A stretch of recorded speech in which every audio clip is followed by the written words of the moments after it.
కలుగుతాయి. సమస్త దైవగణం మన లోపలే ఉన్నారు, కానీ నమ్మం. ఫస్ట్ పత్రి గారు I am god you are gods అన్నారు. ఇదేంటి దేవుడు అంటాడు, అర్థం అప్పుడు అజ్ఞానంలో ఉన్నాం కదా, అర్థం కాదా. ఇప్పుడు సాధన చేస్తే అర్థమవుతుంది. నువ్వు ఇక్కడ ఏమవుతుంది, అన్నమయ్య కోసం మనము తీసుకున్న ఆహారం వల్లే పెరగడం ఏంటి, వృద్ధి చెందడం ఏంటి, దానికి ముసల్దానం రావటం ఏంటి, చనిపోవడం ఏంటి జరుగుతుంది. ఈ అన్నమయ్య శరీరానికి ఆహారం కావాల్సింది. నేను తిన్నంటే ఊరుకో, తినాల్సింది ఎవరెంత క్వాంటిటీగా అంత తినాల్సింది. ఆ తీసుకున్న ఆహారం ఏముంది, ఈ దేహం పెరగడం ఏంటి, ముసలివాళ్ళు అవడం ఏంటి, చనిపోవడం ఏంటి జరుగుతుంది. నువ్వు తీసుకున్న ఆహారం 15 గడియలకి జఠరాగ్ని వల్ల రసంగా మారుతుంది.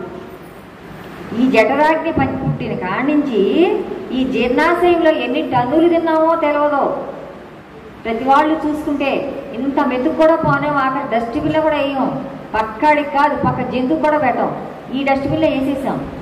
మరి ఇది ఎంత ఇబ్బంది పడుతుందని ఆలోచించారు ఒక్కసారి. అసలు 15 గడియలకి జఠరాగ్ని వల్ల రసంగా మారుతుంది. అదే ఆహారం 15 రోజులకి సామాన్య రక్తంగా మారుతుంది.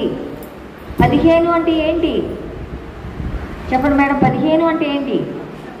పక్షం, అమావాస్య, పౌర్ణమి అంటారు చెప్తారు కదా.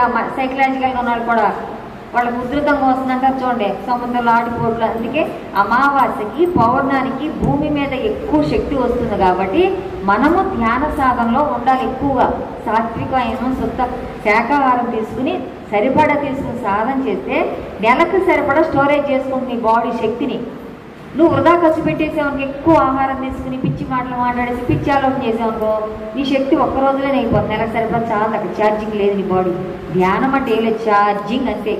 నువ్వు సెల్ ఫోన్ ఎక్కువ గంటలు మాట్లాడితే ఛార్జింగ్ పెట్టాలి. నువ్వు చాలా పొద్దుగా అవసరమైన వాట్సాప్ చూసి అవసరం మాట్లాడితే రోజంతా వస్తుంది ఛార్జింగ్. ధ్యానం అనేది ఫాస్ట్ ఛార్జర్, నిద్ర అనేది స్లో ఛార్జర్. ఇప్పుడు ఫాస్ట్ ఛార్జర్లు వచ్చేసి చూడండి, ఇదివరకు 2-3 గంటలు ఛార్జర్లు ఇప్పుడు అరగంటకే అయిపోతున్నాయి మనకు తొందరగా ఛార్జెస్.